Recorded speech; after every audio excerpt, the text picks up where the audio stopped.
Usted ha atravesado varios divorcios. Sí. ¿Qué usted le diría a esas personas que quizás dicen que una persona divorciada no puede tener un ministerio? Pero ¿y quién se junta ahora porque Dios lo puso? Claro. Entonces, para defender su nombre, usted entonces diría que las parejas fueron las que tuvieron el problema. 100%. A mí me llama la atención porque con toda honestidad yo pongo algo en el Facebook y me ponen pastora bonita, pastor elegante, Wow. pastora esto y lo otro. Sí. Hay muchos siervos ahí activos. Hay muchos siervos activos.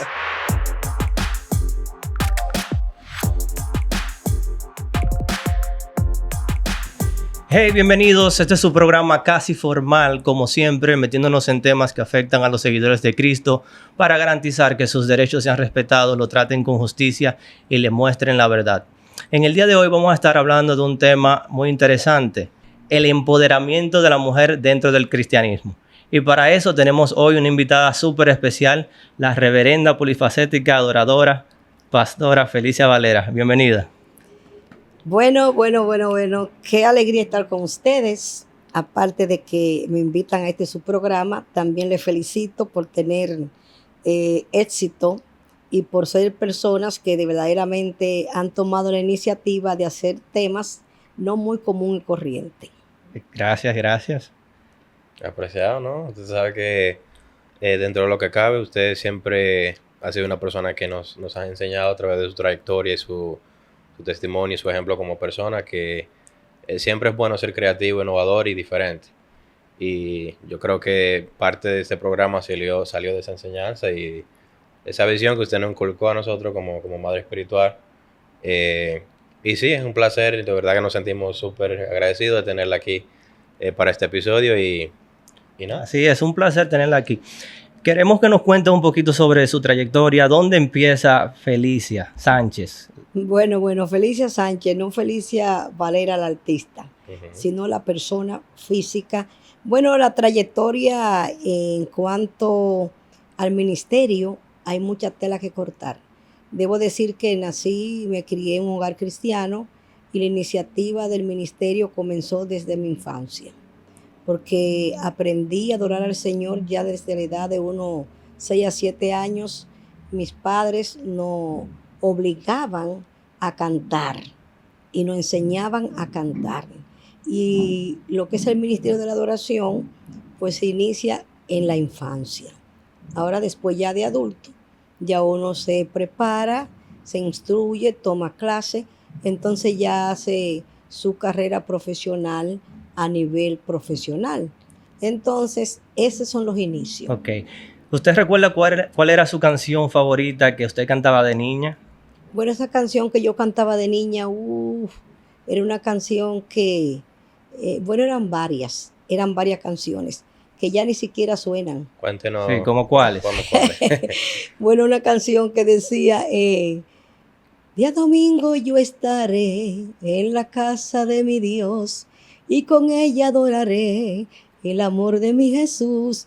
Eso venía de un cantautor mexicano que ya está en la presencia del Señor, que siempre estaba a través de la Asamblea de Dios escribiendo canciones y la distribuía por todo Latinoamérica. Y muchos de nosotros en la infancia no la aprendimos y las maestras de escuela dominical también nos enseñaban las canciones. Muy bien. Wow. Me llama mucho la atención su historia. Como joven me interesa saber cómo era el evangelio para usted de sus ojos, de su perspectiva de niña, cómo usted veía su relación con Cristo, cuáles eran las enseñanzas que a usted se le dio de cómo debería de ser un cristiano y comparando hoy en día cómo usted ve las congregaciones, las iglesias, ya que usted es una figura pública dentro del mundo cristiano. ¿Cómo ha cambiado el mundo cristiano desde su infancia hasta hoy en día? Bueno, mira, ha cambiado mucho. Primero es que todas las iniciativas muchas veces comienzan, y no quiero con eso, ¿cómo se dice?, subestimar el trabajo de algunas personas. Pero sí, en mi infancia había muchas cosas que hoy yo reconozco que no pudieran haber existido, porque Dios es un Dios de ciencia, de tecnología, de avance, de conocimiento. Y me acuerdo que cuando uno iba, por ejemplo, a un parque de pelota, ya le disciplinaban porque fue a ver un juego de pelota. Si usted iba y se sentaba en la playa, también le disciplinaban porque usted se fue sin permiso y se sentó en la playa. Fueron muchas cosas que hoy en día uno entiende que quizás te impulsaron a mantenerte bajo un reglamento, pero que no era en verdad lo que se debía aplicar. ¿Por qué? Porque todas esas cosas, dice Jehová en su palabra, mía es el mundo y su plenitud, y todo lo que habitan en el mundo. Entonces, se le aplicaban esas cosas que eran no se puede, y lo que hacían un bloqueo en la cabeza de uno. Que muchas de las personas que hoy pudieran ser eminentes, no son eminentes porque se le bloqueó su sueño. Entonces, en esa infancia dura, que si yo le hago anécdota a ustedes de cómo yo recibía disciplina por tener esta pollina que todavía tengo hoy, de 6 meses. Wow. Vamos para allá, vamos bueno. para allá. Pero antes de llegar ahí, me gustaría saber, aparte del cántico, sabemos que usted es una adoradora nata desde pequeña, ¿a qué usted se dedicaba? ¿Usted tenía alguna vocación, alguna profesión? Fíjate, yo sí fui muy inquieta. Durante el tiempo libre que estaba estudiando, ya cuando estaba en el 6º grado, me inspiré con estudiar diseño de moda. Y me fui a una escuela y aprendí lo que es corte y confección. Eso es práctico, tú sabes, de uno aprender esas cosas que son carreras técnicas. Sin embargo, luego, después de eso, me introduje en un laboratorio para aprender a hacer prótesis. ¿Entiendes? Sí, que ustedes le llaman prótesis dentales. Dentales. Okay. Entonces fui adquiriendo muchísimas cosas en mi caminar, aparte que luego que terminé la high school, entonces incursioné en estudiar algunas cosas que en verdad me facilitaron llegar a Estados Unidos, y parte la terminé aquí, ¿entiendes? Y entonces incursionar en ellas. Ok. Qué interesante. Me parece que usted siempre ha sido una persona creativa, innovadora. ¿De dónde usted aprendió esos atributos? ¿De dónde viene esa creatividad? Mira, tú tienes una pregunta muy importante. Cuando uno, yo creo que se nace, pero se educa. Todo el mundo nace con una inteligencia, pero debe educarla. ¿Por qué? Porque hay niños que desde su infancia ya están diciendo lo que van a hacer. Hay niños que son inquietos, como la niña que yo veo aquí, caminando inquieta allá, inquieta acá. Ella está diciendo que ella va a ser una líder, ¿entiendes? Y que ella está atenta a todo lo que se mueve porque le interesa. Entonces, cuando uno ya tiene una persona, un niño así, y uno tiene que prestarle atención. ¿Por qué? Porque muchas de las cosas de inquietudes que tienen por dentro son sueños que tú puedes plasmarla a través de tu conocimiento, impulsarlo a que sean exitosos en la vida y logren sus objetivos. Muy bien. La etapa de ser madre. Usted tuvo su primera bebé, sí, como en los caminos. ¿Cómo le impactó esa experiencia y cómo cambió eso su vida? Fíjate que yo me casé muy joven y tuve a Calía muy joven, y me impactó para bien porque yo siempre he creído en la familia. Nosotros éramos 11 hermanos, 11. Entonces siempre éramos muy apegados a mamá y a papá. Ellos fueron muy cariñosos, fueron muy afables, fueron muy amables, siempre dedicaron tiempo a sus hijos, y eso cuando uno lo ve en la familia, uno lo trae con uno mismo. Cuando ya tú tienes hijos, hace lo mismo, una repetición de lo que tú aprendiste durante tu infancia. Wow, qué interesante. Pastora, conociendo un poquito más de su testimonio y su trayectoria, me interesa que usted comparta con nosotros algunas de las dificultades por las cuales usted atravesó en el pasado, en su niñez. Hoy en día hay que reconocer que hay muchos creyentes que viven un evangelio en comodidad. Sí. Hay muchas personas que no ven ya la necesidad de ir a una congregación y físicamente congregarse con un grupo de personas. ¿Tú estás hablando de mí? No estoy tirando, tranquilo, no estoy tirando polla. Sea por cual sea la circunstancia, sea por, no sé, comodidades ya en la casa, que ya no hay necesidad de yo ir, prender mi carro, manejar y ir a una congregación. Ya yo puedo entrar a mi congregación a través de Zoom y ser partícipe del servicio por la televisión. Cuéntenos un poquito sobre su experiencia ya en sus días de juventud. ¿Cómo era cómo fue su experiencia? ¿Qué cosas tenía usted que hacer para poder ir a la iglesia y glorificar a Dios? Fíjate que se dice que la costumbre hace ley. El ir a la iglesia siempre plasma en uno una costumbre de ir. Mis padres eran pastores y nos llevaban siempre a la iglesia. Ahora, muchos íbamos porque nos llevaban. Después que ya uno es adulto, uno sí entiende que la iglesia no es un lugar de recreación. Es un lugar donde uno comparte la coinonía con los demás. Uno comparte la experiencia, donde circulan personas que tienen empoderamiento poderoso que te pueden otorgar a ti para tú asimilarlo y ponerlo por práctica. Entonces el apóstol Pablo dice, no deje de congregarse como algunos acostumbran. Hay quienes yo no les juzgo que por razones quizá particulares no pueden ir a la iglesia todos los domingos, los jueves, etcétera, etcétera. Pero sí yo les sugiero que no dejen de congregarse porque muchos de nosotros somos empoderados en diferentes áreas. Ya de joven, ¿cuándo decide tomar el paso de ministrar con su don de adoradora y con su don pastoral? ¿Cuándo es el momento donde se le abren las puertas? Fíjate que concerniente a lo que es adoración, mis padres les gustaba mucho salir a las iglesias a ministrar. Y mi hermana mayor y esta servidora eran las que iban a cantar. Papá predicaba y nosotros cantábamos. Comenzamos desde muy joven a ministrar por diferentes iglesias. Pero luego que yo me casé y me fui a vivir a la capital, vivíamos en San Cristóbal, en un lugar llamado Palenque. Entonces, ahí estuve en la Asamblea de Dios y había una organización llamada Escuadrón Candela, los cuales eran universitarios todos. Y empezamos a ministrar en diferentes iglesias, en diferentes provincias y parte de la capital. Ahí entonces empieza a desarrollarse lo que es la adoración. Ahora, en cuanto al pastorado, te doy honesta que con lo que yo veía de lo que pasaba el pastor y las muchas reuniones, yo no estaba interesada en pastorado. Nunca me interesó el pastorado, me interesó la administración de la adoración, ser misionera, viajar, etcétera, etcétera. Pero el pastorado conlleva sentir, y yo sé que Dios lo puso en mí porque me decía alguien, cuando alguien se va de la iglesia, yo me muero si se va y yo creo que no lo aguanto. Yo le digo, pues mira, yo tengo como algo de parte de Dios. Lo siento, pero no le doy mucha mente. ¿Por qué no le doy mucha mente? Porque yo no soy dueña de las almas.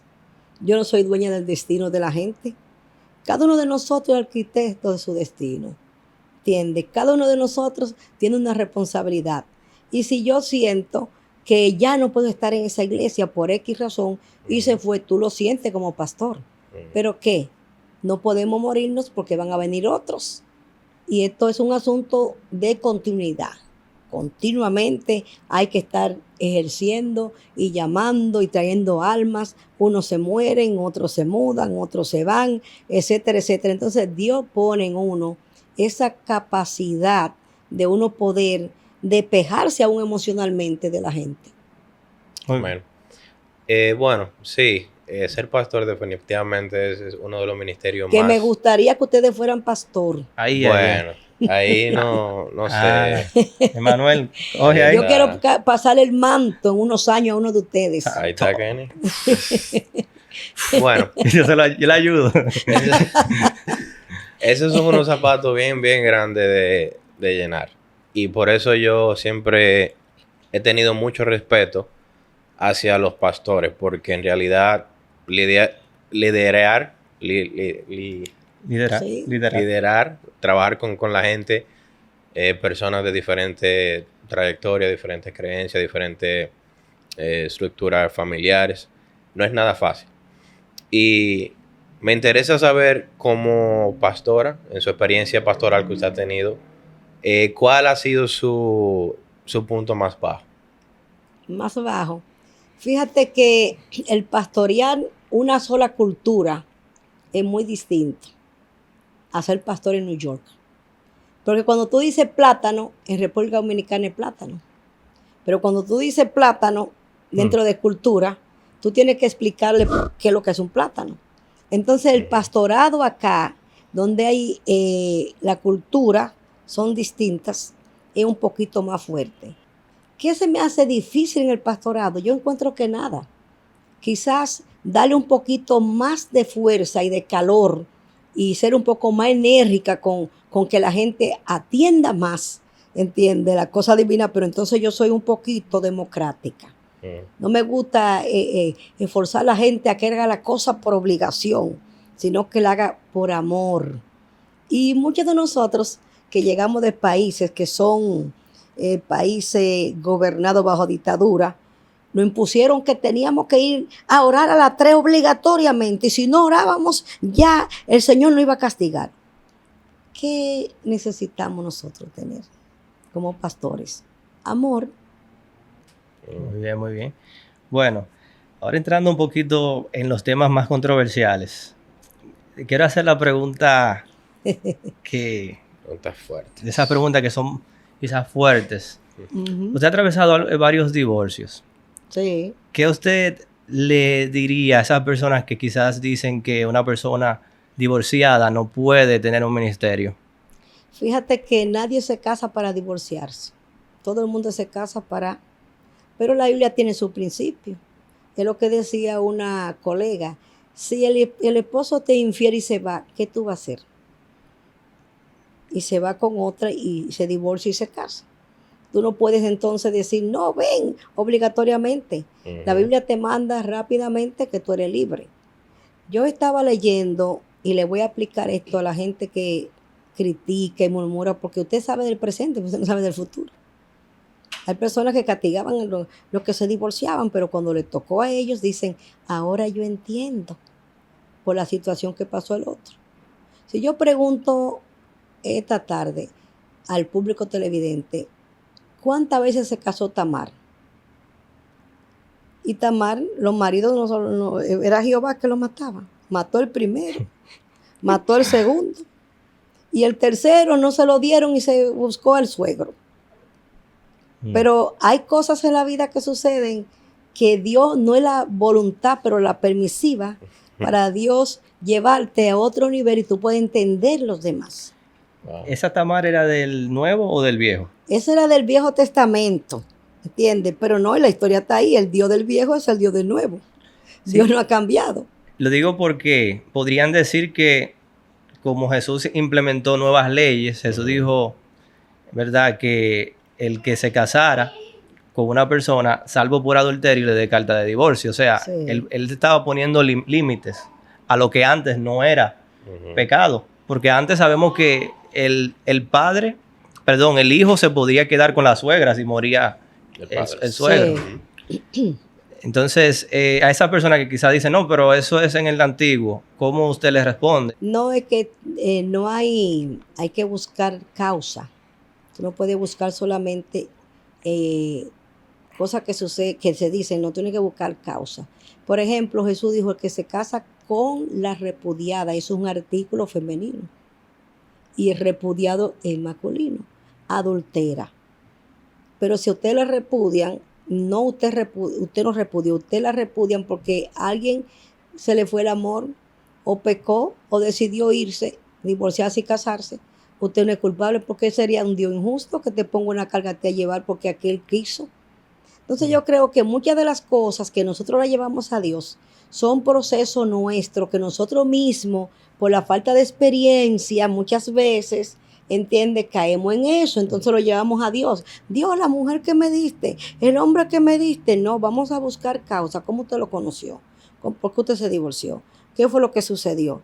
Porque la Biblia dice que lo que Dios juntó no lo separa el hombre. Pero claro, lo que Dios junta. ¿Pero y quién se junta ahora porque Dios lo puso? Claro. Entonces, para defender su nombre, ¿usted entonces diría que las parejas fueron las que tuvieron el problema? 100%. Yo, por ejemplo, tengo ahí, cada divorcio por el que tú pasas, dice, fulano se divorció y repudió. Entonces ya aparece quien lo puso. Si usted va a divorciarse, dice, yo me voy a divorciar con fulano y fulano, te queda ahí como que repudia. ¿Entiendes? Pero dentro de todo eso, lo importante es que Dios te cambió el nombre de divorciada a viuda. Amén. Amén. Wow. ¿Por qué a viuda? Porque ahora nadie puede decir Felicia. Dice, no, yo soy viuda. ¿Por qué? Porque el esposo murió. Y si el esposo murió, ahora ¿cuál es el título que me corresponde? Que me divorcié, que me divorciaron, que se divorciaron de mí. Yo le digo a todas las personas que hay que vivir proceso para uno hablar.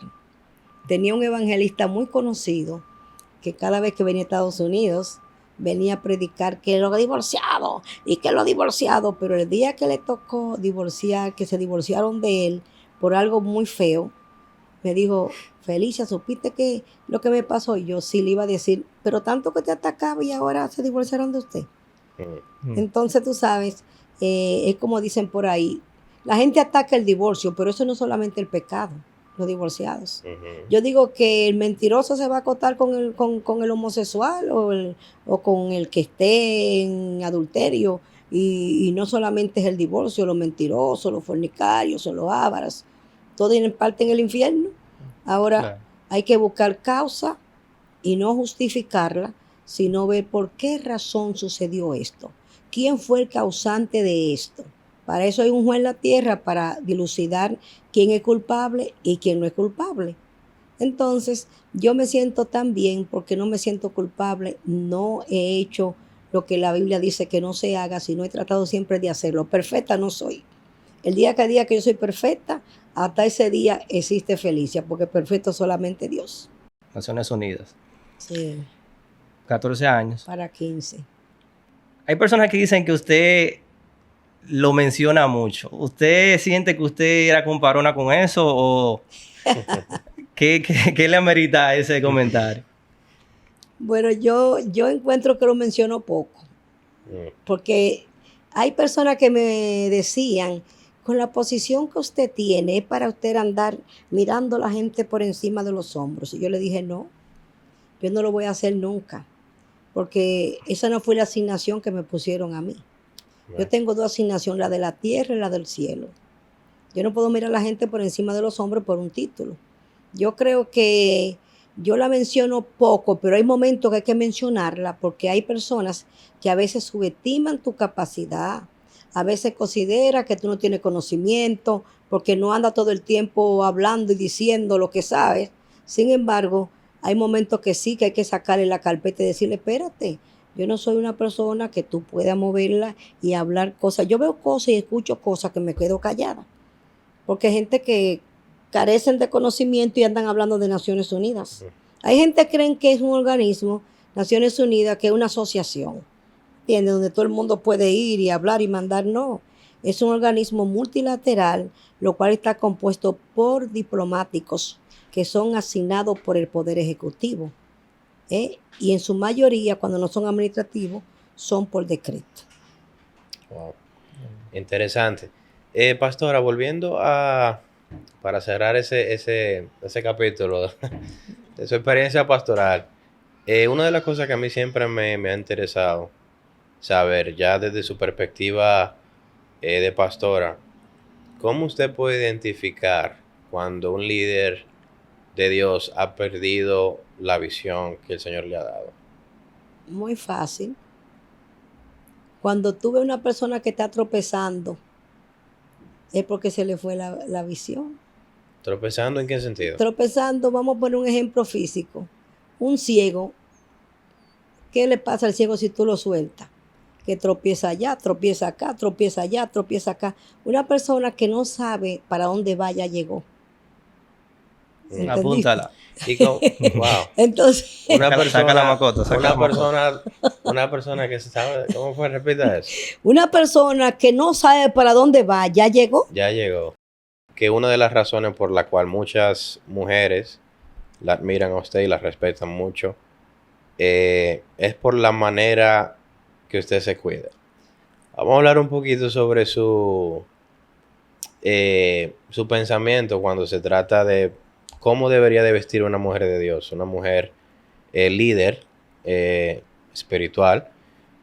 ¿Cuáles son cuáles deberían de ser algunos de los límites que como mujer de Dios debería usted de respetar cuando se trata de la vestidura?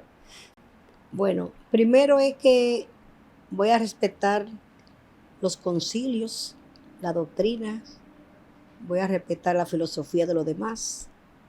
Pero en cuanto a mí, yo soy de la que creo que vestir con honestidad embellece, y que muchas de las cosas que a veces nosotros pensamos que nos van a llevar al infierno, para mí, yo contemplo mucho la naturaleza y me gusta ir al campo para ver las rosas, diferentes colores, las aves diferentes colores, con diferentes vestimentas. Todo lo que es extremo para mí es malo, ¿entiendes? Extremistas, hay gente que son extremistas que en verdad ellos consideran que uno debe de barrer la ciudad con la falda, ¿entiendes? Otros están muy cortas y entonces también exageran. Yo creo que la mujer honesta, esa que viste ejemplar, ¿entiendes? Y que ya miran, a mí me llama la atención porque con toda honestidad yo pongo algo en el Facebook y me ponen pastora bonita, pastor elegante, Wow. pastora esto y lo otro. Sí. Hay muchos siervos ahí activos. Hay muchos siervos activos. Lo que yo trato de cuidar es que si yo represento al cielo y represento a Dios, y yo representé por 14 años la República Dominicana ante Naciones Unidas como diplomática, ¿cómo tenía que vestirme? ¿Cómo debía estar el porte? Tiene mucho que ver. Yo no quiero que nadie se sienta mal, pero hay personas que me dicen, yo pertenezco al reino, pero el reino no se ve en ti. Uf. Y la gente tiene que representar las cosas de Dios con altura, con elegancia. Amén. Me van a criticar, pero pastora pintándose. Vuelvo a repetir, difiero de su doctrina, la respeto, pero usted respete la mía. Amén. Claro. En otras palabras, ¿usted está de acuerdo con todo lo que sea belleza? Dígase maquillaje, ejercicio. Bueno, mira, Su voto. vuelvo a decirte, yo creo que, yo pregunto, y me llamó la atención en días atrás, y esto le va a chocar a muchas personas. De la misma manera que a usted se le desprende, se le quita un diente, y tiene que irse a poner porque primero lo necesita para la masticación. Segundo, tiene mucho que ver cuando la persona no tienen delicadeza con la boca y ven los dientes fuera o que están rotos o que se le fueron. ¿Qué piensan los demás? Otras cosas que se le caigan, ¿no se la puede arreglar? Entonces yo creo que hay cosas que se caen, que se pueden arreglar y no es un producto de belleza, sino de necesidad. Claro.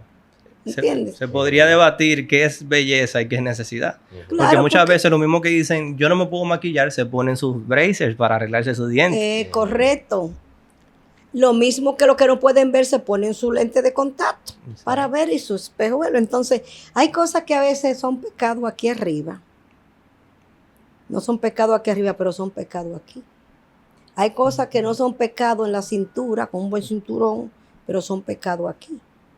Entonces es un asunto de posición.